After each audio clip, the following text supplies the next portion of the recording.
Peoria, the heart of Illinois, Videomax Limited presents Midstate Magazine with your hosts, Laura Goldstein and Alvin Cooldude.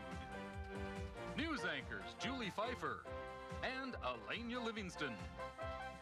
Sports director Kevin Paulus and the Midstate sports team.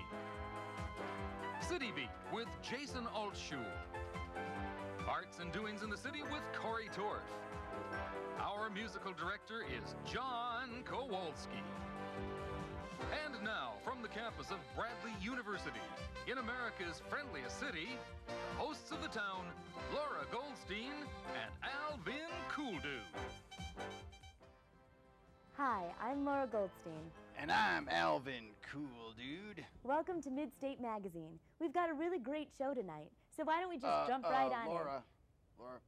Yes? I don't mean to be rude, but you are doing this all wrong. What do you mean I'm doing it wrong? We've been doing this for so many shows now. This is always how I do it. Well, you see, I've picked up this book here. I'm reading through it. It's called The Art of Television Hosting. And it says right here that at the beginning of the show, the hosts and or hostesses should engage in approximately 30 seconds of, quote, meaningless chit-chat. And we have not yet made any chit-chat. Okay, let's chit-chat. Go ahead. All right, fine. Well, go on, say something. You thought of it, you'd start. Oh, all right. Oh, okay. The yellow-eyed penguins had breakfast in bed. What? Well, that's the first thing that popped in my head. I don't know what it means.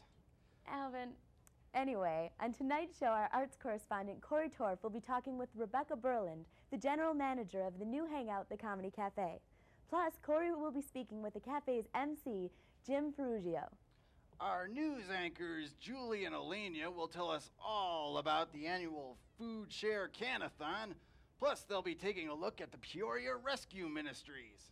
In sports, Mike, Rob, Kevin will focus in on the upcoming college basketball season. Plus, Kevin Paulus takes a look at Aaron Zorvitis.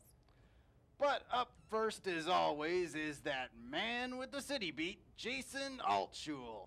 This week, Jason's guest is Peoria's king of the high seas, riverboat captain Bob Anton of the Spirit of Peoria. Take it away, Jason.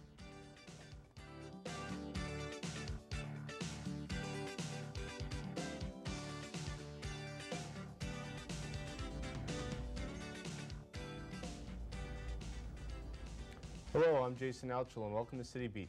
Today my guest is Bob Anton, who's the riverboat captain on the Spirit of Peoria. Hi Bob, welcome to the show. Thank you very much. Thanks for having me here. All right. Bob has been a riverboat captain for 15 years and has been with the Spirit of Peoria since it opened in 1988.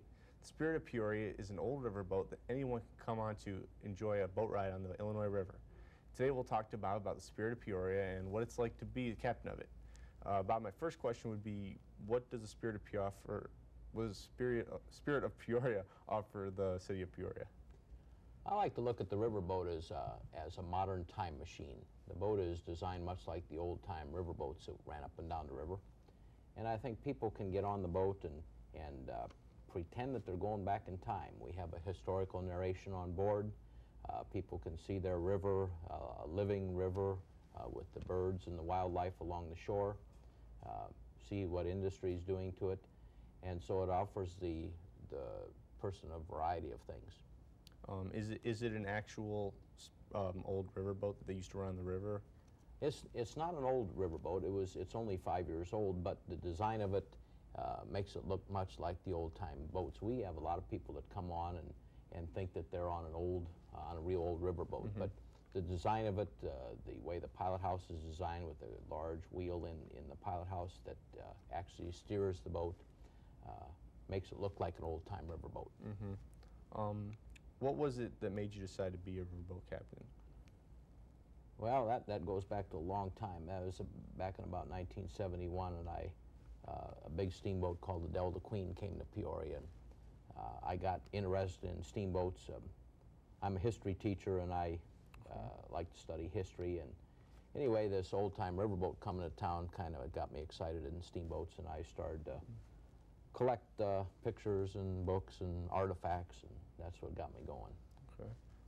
What would you say you like most about being on the boat, or being the captain of the boat? Yeah, I enjoy meeting the people the best. That's the best part of the job. We see lots of people throughout the summer. We see young people that are coming to experience the river and a boat ride, and we see adults that come, and that to me is the best part of it. Meeting many different peoples. Met a lot of good friends on the river. Have you? Okay. Yes. Nice. Do you see the Spirit of Peoria as a symbol of Peoria? Well, I really think that it is a symbol of Peoria. You know, the boat's called the Spirit of Peoria. The owners, when they decided what kind of name to use, probably used some pretty good judgment in that. And I think the people of Peoria, you know, feel very much that this boat is theirs. I know I feel like it's mine. Great. When would you say the best time to ride the boat would be? Well, I'm not sure there's a best time. Every time you go on is a best time. Whether you go in the daytime, whether you go at night, every time you go, something different is to be seen. Going at night, you get to see the beautiful skyline of Peoria all lit up. Right. But during the daytime, you get to see the glory of the trees and the beauty of the river. Okay, and how far down the river does it go? Most of our trips go upstream. We go up into Upper Lake Peoria. We do some trips that are 2-day things where we go to Starved Rock and the people spend 2 days. Okay, well, that's all the time we have. Okay. I'd like to thank Bob Anton for coming on the show today. And I'm Jason Altschull with another City Beat. Thanks, Jason. We'll be right back after these messages. If this were your dog, you'd never have to open a door. You'd never have to turn on a light or get up to go to the refrigerator. If this were your dog, you wouldn't have to lift a finger. Which is important, because if this were your dog, you might not be able to.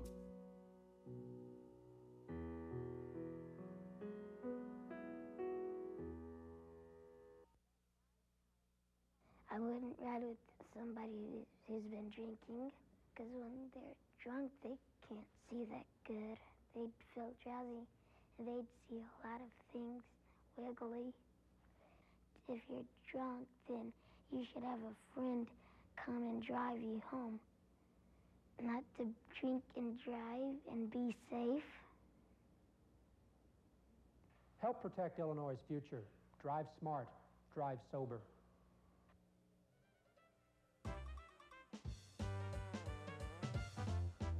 Welcome back. We've got some exciting stories in the news today. Good job, Laura. It says right here in my book that when returning from a break, the host should say, "Welcome back." Well, thank you. I'm glad I'm doing this right.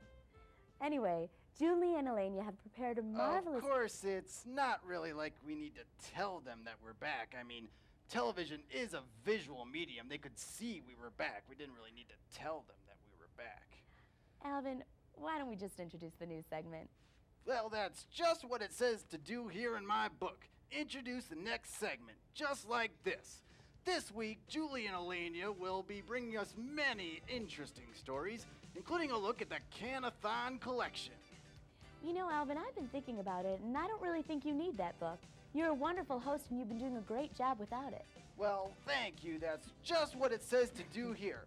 It says that you should compliment your co-host to build better rapport. All right, here's Julie and Elenia. Thank you, Laura and Alvin. Hi, and welcome to the news segment of our show. I'm Elenia Livingston. And I'm Julie Pfeiffer. Tonight our focus is on the Peoria community. Peoria has a great way to relax and forget about the worries of today while enjoying a little bit of the past. No need to worry. Peoria Spirit has returned once again. It has been a year since the Spirit of Peoria cruised the Illinois River. This season, it was in operation from May 1st to the end of October. Residents of Peoria and vicinity enjoyed either a Sunday brunch or dinner any night of the weekend on board the ship. And don't forget about entertainment. Passengers could dance the night away or enjoy a piano accompaniment with their meal. Last year, the Spirit rendered its services as the Jackpot Cafe for the Paradise Riverboat Casino. Bill Roeder from the R&B Packet Company, who owns the Spirit, says this year was a trial run and the future of the Spirit will be determined by how the public supports it. Overall, he feels the season was successful. They may be easy to overlook, but there are hungry people right here in the Peoria area. The community has a great way to try and change that. You may have heard a knock at your door and greeted the person with food to help the needy. More than 1,000 volunteers collect goods each spring throughout central Illinois communities for the annual Food Share Can-a-thon. Each month, more than 20,000 individuals come to emergency food pantries in central Illinois for food. The Can-a-thon is the major food collection event of the year to stock the shelves of the food pantries. Oh, the response is great. That's one thing about the city of Peoria and the surrounding areas. Whenever we have something like this, we outdo the rest of the country. I don't live in a rich neighborhood or anything. I live in basically a regular neighborhood. And there's poor people in my neighborhood, so I felt like I was helping people in my neighborhood. This year, 80,000 pounds of non-perishable food items were collected and distributed to more than 30 pantries in the Peoria area. Suggested donations included canned goods, peanut butter, vegetables, fruits, and boxed pasta. Volunteers try to make it to every door on the day of the Can-a-thon, but some houses are missed. However, Can-a-thon Chairman Pepper Bauer feels the Can-a-thon can expand to include more communities outside Peoria. The Anti-Hunger Coalition sponsors the Can-a-thon and takes volunteers year-round to help in the fight against hunger. Drug addicts, mentally ill, and alcoholics. There is help available to men who find themselves hopelessly in this situation and want to get back on their feet. The Peoria Rescue Ministries is committed to help meet the physical, mental, and spiritual needs of disadvantaged men. Offering both hope and a relationship with God, the mission also sponsors programs to help residents deal with various addictions. The superintendent of the mission, Gerald Burke, says part of his goal is to emphasize a relationship with God. Our mission's goal is to help an individual get back on his feet who really has become destitute because of the situations or the addictions that he's dealing with. So we are trying to introduce them to a relationship with God. We're also trying to get them to understand that there are things yet, even in their discouragement, that they can do that are positive to get them back on their feet. And we just help them with educational processes or with instructions, anything that we can do to facilitate getting them back into a normal society relationship. The mission, which is located downtown on the corner of Walnut and Adams, has 114 beds. Each night they usually sleep 50 people. Residents are offered 3 meals a day, clothes to wear, and are encouraged to visit the chapel for Bible study or to just listen to the Word of God. The Rescue Mission is a not-for-profit organization supported solely by contributions from individuals, churches, and groups. They are not funded by the government or the United Way. That's all for the news tonight. Thank you for joining us. I'm Julie Pfeiffer. And I'm Elena Livingston. Back to Laura and Alvin, sorry. Now it's time for our sports segment. This is my favorite segment because I am the world's biggest sports fan. You are? You better believe it. I know everything there is to know about sports. Go on, ask me anything. Okay, who's the first person who swam the English Channel? The English Channel was first conquered by Mr. Matthew Webb in the year 1875. Wow, pretty impressive. Come on, give me another one. Make it harder this time. How many dimples are there in a golf ball? The standard number of dimples in a golf ball is 256. I am pretty impressed. Hey, what did you think about that past World Series? Well, to tell you the truth, I didn't really follow it that much. I'm not a very big tennis fan. Tennis? Yeah. Oh, but I will say this. Those Toronto Blue Jays have got one heck of a quarterback. All right, maybe you can learn something from our sports experts. Guys. Thank you, Lauren Alvin. Welcome to Midstate Sports. I'm Mike Kenny. The college basketball season tipped off Monday night as teams were allowed to begin official practices. Later on, my teammates and I will discuss Bradley's chances in the upcoming season. But first, our own Kevin Paulus tells us about a Metamora basketball star who's made it to the top of the hill. At only 6'1", 155 pounds, Aaron Zobrist looks a little out of place on the floor of Robertson Memorial Fieldhouse with the other Bradley Braves. But this is the realization of a dream for Aaron. Starring at nearby Metamora High School, he always dreamed of donning the red and white of the Braves. I've always wanted to play here, so it was kind of one of my dreams to come here and play Division I ball. Aaron also says he's excited about playing for head coach Jim Molinari. He's good. I expected it from what I heard from the other team. You know, he works hard and everything, and I expect that. And I mean, I think that's going to help me out, you know, if he works me hard. Zobrist rejected scholarship offers from other schools in order to come to Bradley as a walk-on. He said those other schools just couldn't offer him the feeling he gets when he puts on a Braves jersey. Yeah, once I saw the uniform with my name on the back of it, it kind of, you know, made me feel special, you know, but it's just like any normal person, you know, I mean, but it's nice. So are you looking forward to a pretty successful 4 years here? Yeah, I am really much, pretty much, yep. And Bradley fans are looking forward to seeing him succeed. For Midstate Sports, I'm Kevin Paulus reporting. I'm joined now by my teammates here, Kevin Paulus and Rob Verby. We're going to discuss Bradley's chances this year in the basketball season. Rob, how do you see them finishing? I don't know. They predicted them to finish third, the coaches poll. I think they could. They've got a lot of young talent. Marcus Powell, I think, is going to be a major force. The addition of Chad Klein back. Rogers hurt, but he should be back by the time they play conference teams. So I think they could finish third or fourth in the conference. Kevin, do you think the addition of Evansville to the Missouri Valley Conference will affect Bradley's ranking? No, I mean, not this year. They're not playing this year. It doesn't start up till next year, so it's pretty much too late to affect this year's ranking. As far as Bradley, I think they're going to surprise some people. One or two, they'll finish first or second. Illinois State's real tough. They got everybody coming back pretty much. They're going to be real tough. Bradley will finish one or two. As far as Evansville joining, it's a big step for the Missouri Valley. 11 teams now, 5 private, 6 public. You know, they're trying to keep that equal. So I think it's a big step for the Missouri Valley. Okay, let's shift to another topic about Bradley basketball. They just announced this week that the new mascot will be the Bobcat. Your thoughts on that, Rob? Once again, it's sports is not racial. They've made it racial once again with the Indians, the Fighting Illini, the Bradley Braves. It's just for sports. But if they have to change it, I don't see anything wrong with the Bobcat. Do you think they should change it from the Bradley Braves to the Bradley Bobcats, seeing as how the name will not fit with the mascot? I don't know, a lot of tradition there with the Bradley Braves. I don't know. Any thoughts, Kevin? I think that Bobcats is stupid myself. I mean, I think this whole thing is stupid. I'm sorry. I guess I don't get it. You know, I mean, Native Americans being offended by that. I mean, I see it as being a proud tradition. You know, a brave, a warrior, that kind of thing. And I don't see how that can be demeaning to anyone. I feel bad that Bradley let into all the pressure myself. I mean, even going so far as to rename themselves the Bobcat, it's just stupid to me. Okay, now let's shift to professional basketball. Toronto yesterday was just awarded an NBA expansion franchise. Now, there are a lot of cities in the United States that probably deserve basketball. It is an American game, and yet Toronto got the team. Do you think that it should have been an American city? Yes and no. It's good to expand. Expansion's never bad. All the other sports, hockey is in the United States now. Baseball's in Canada, obviously, with the Blue Jays. It's one of those things where there are a lot of cities out there with like an NBA team. So I would have rather have seen it go to the United States. Now let me ask you this. Should they run around with a Canadian flag before each game? Yeah.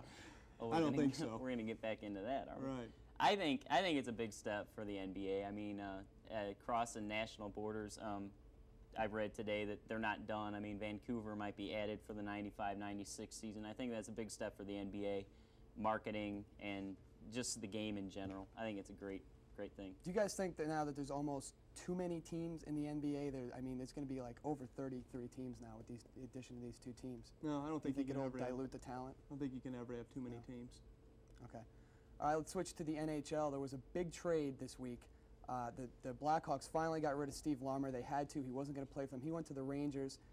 James Patrick went to the Hartford Whalers. Those are the two keys to the deal. James Patrick already scored 2 goals. The Blackhawks, what did they get out of it? Larmer got a goal the other night as a Ranger. He's a goal scorer. There's no doubt about it. It's a shame for the Blackhawks that he didn't want to play for him anymore. He needed a change of scenery, and he's going to do a lot for the Rangers.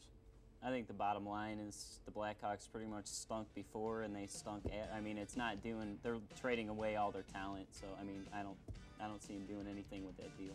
Okay, I'm being told we're out of time now. I'd like to thank Rob Verby, Kevin Pauls for joining us. I'd like to thank you at home for joining us, too. Now back to Laura and Alvin. Thanks, guys. We'll be right back after these messages.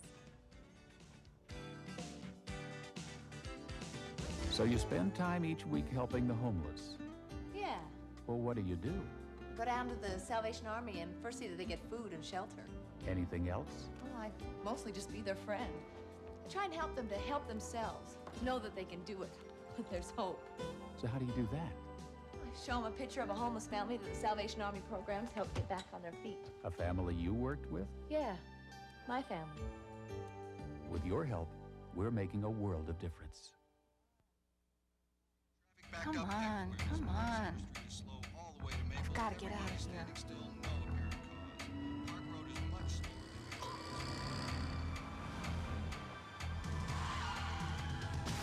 What were you thinking of? Anything you say can and will be used against you in a court of law. How fast were you? You knew you were driving too fast. So how are you going to answer their questions? What's going to happen to Grandma?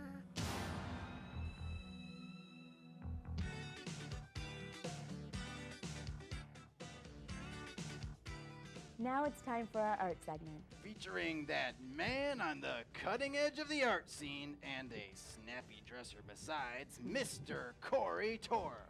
Tonight, Corey will be talking with Rebecca Berland, the general manager of Peoria's new comedy cafe. Plus, he'll be speaking with the cafe's top funny man, Jim Ferrugio. Whoa, hang on a second here. This is the art segment. I mean, we usually have sculptors and musicians in this segment. Alvin, comedy is an art.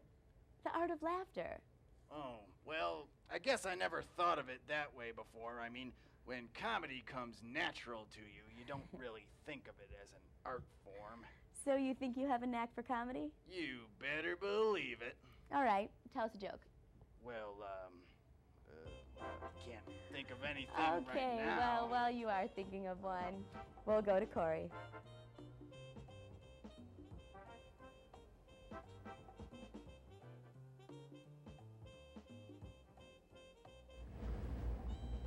Thank you. Joining me today is Rebecca Borland, who is the general manager of a recently opened comedy club in downtown Peoria called the Comedy Cafe. Thank you. Also joining me is Jim Ferrugio, who is a comedian and the MC at the Comedy Cafe. Thank you both for coming.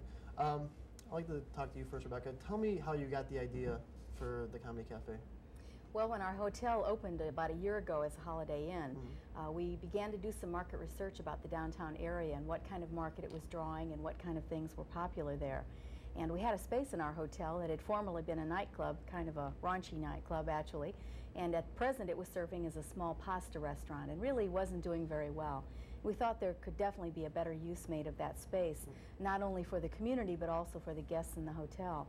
So Jim and I began doing a little research on different kinds of comedy clubs and show lounges, and we knew we wanted entertainment there. Those of us that work in the hotel knew we wanted some kind of entertainment. We weren't sure that music was what we wanted solely, but we felt that there was some format that would allow people to come and be entertained, and perhaps in a short show format, and have cocktails while they did that. So the comedy club looked like the best format for us, although we realized that that trend might be dying somewhat in the larger cities. We felt that it hadn't completely been marketed here in Peoria, so the Comedy Cafe was born. And Jim, you told me that you were the booking agent. You're the one who gets all the comedians to come in. Where do you get your comedians from? Where? Well, it's really kind of interesting, actually. It's from their end, it's very much a business. You know, people think of comedy as just all fun. When I deal with them on the phone, they're all very professional, very business-like. I got most of the names from a couple of friends of mine who are actually going to be performing at the Comedy Cafe, Tim Clue and Kevin Matten. He goes by Spike Matten, I should say that. They gave me a list of maybe 30 names, and from there, I must get 5 or 6 phone calls a day now from comedians, because the word spreads like wildfire. These guys, you know, they work like anybody else, and a week without a date or a gig or whatever they call it, show to do is a week without a paycheck, so they're always hustling. And actually, it hasn't been as hard as I thought. The hardest part is keeping track of everybody. We had a little problem I wouldn't even go into. I had too many Rusties to deal with, and I got a couple of them confused. So that's basically how I find the names, just word of mouth. Now, Rebecca, do you feel that having a comedy club in Peoria is a disadvantage for you, like comparing like to Chicago, how there's 20, 30 comedy clubs all over, you turn around, you see a comedy club. Is it hard for you to get an audience to come in every Thursday, Friday, Saturday night? Not at all. In fact, I think we are a supplement to the entertainment scene rather than competition. The fact is, the more people go out, the more people want to go out. And the more frequently they go out, the more often they look for different things to do. So right now, for many of us that aren't barflies, there really isn't that much to do except perhaps go to something at the Civic Center or go to a movie. And we feel that the Comedy Cafe, along with the Jukebox Comedy Club, which is also very active in the market, gives that alternative to those of us who enjoy live entertainment. Now, Jim, do you get, do you have like friends in Chicago where you get tips from that has? I have no friends. You have no friends in there? Yeah, I do have friends in Chicago. Do you get tips from them, like to the business of the actual? Actually, I've been emceeing as well, just to sort of fill the spot, and I didn't know anything about what I was doing. And I found out really quickly that stand-up comedy is unlike any other kind of performing because an audience is paid to be there, and they'll let you know exactly what they think about you if they don't like it. And one of our first comedians, Jimmy Pardo, actually gave me some really good advice. I won't go into it, but it's really, it's kind of an art form. There's definitely some steps you have to follow, and you can't just get up there and think you're going to be funny. So yeah, I get tips from all the comedians who come through and other people, and as much performing as I've done, this is totally different, and it's kind of learning it all over again. All right, well, I'm sorry, but we're running out of time. Wish I could talk to you for a lot longer, but I hope that your club is success. Thank you both for coming on. Thank you. I'd like to thank Rebecca and Jim for joining us today, and I hope to see you next time in the arts. The Comedy Cafe sounds like a great place. I'll have to check it out sometime. Yeah, well, speaking of good times, what do you say you and I go and check out that Comedy Cafe together? I talked to Rebecca before the show, and she said she could get us the best seats in the house, right up close to the stage. Thank you, but I don't think so. All right, no problem then. How about this? A private cruise on the Spirit of Peoria. I talked to Captain Bob earlier, and he can work it all out. So what do you say? How'd you like to make some waves? What are you trying to do, turn it into the Love Boat? Hey, any boat is the love boat as long as I'm on it. Aha. Well, we'd like to thank Subway for providing this great food for our staff. Well, this is one big sandwich. I don't know if our whole staff can even handle something this size. Of course, I did used to know a guy that could eat a whole sandwich like this in 2 bites. Oh, yeah? It was amazing. Was he a puppet? Well, no, of course not. Puppets can't eat. This was a real guy. Saw him at county fair somewhere. Was it a contest? Oh, yeah, it was a huge sub-eating contest. Hey, you know, next week we've got the Peoria Historical Society coming in. I'm pretty excited about that. I heard they're really interesting. Yeah, it should be a historic experience. Anything else interesting coming up on this show? Oh, silly, I should ask that. There's always interesting stuff coming up on this show. Like what? Oh, like, gee, I can't remember right now. But whatever it is, I'm sure it's interesting.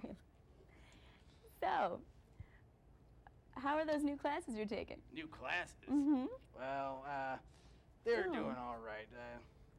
You know, I'm not too big on classes. But Dr. Bob's classes always is really great. I heard he's a cool one. Yep. You know, I think I want to get started on... Oh, I can't get started on this sandwich. All right. Well, then let's say bye-bye. Good night. Good night, everybody.